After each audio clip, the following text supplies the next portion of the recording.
Chicken biryani తయారు చేసే విధానం.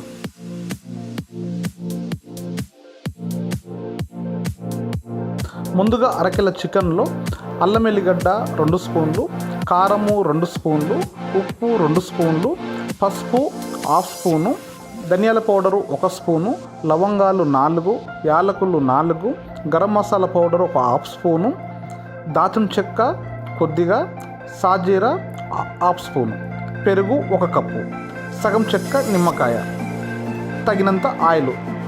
ఇవన్నీ ఉడికించిన చికెన్లో కలపాలి. కొద్దిగా కొత్తిమీర, పుదీనా, అంతకుముందే మనం వేయించిన ఆనియన్స్ మొత్తం కలిపి రెడీగా పెట్టుకోవాలి.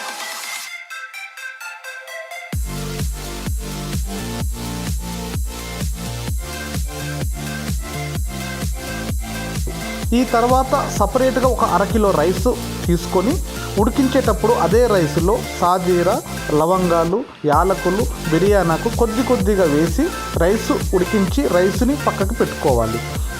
కలిపిన చికెన్ గిన్నెలో స్టవ్ వెలిగించి ఉడికిన రైస్ను చికెన్ పైన సమానంగా నేర్పాలి. దానిపైన కొద్దిగా కొత్తిమీర, పుదీనా చల్లి మూత పెట్టాలి.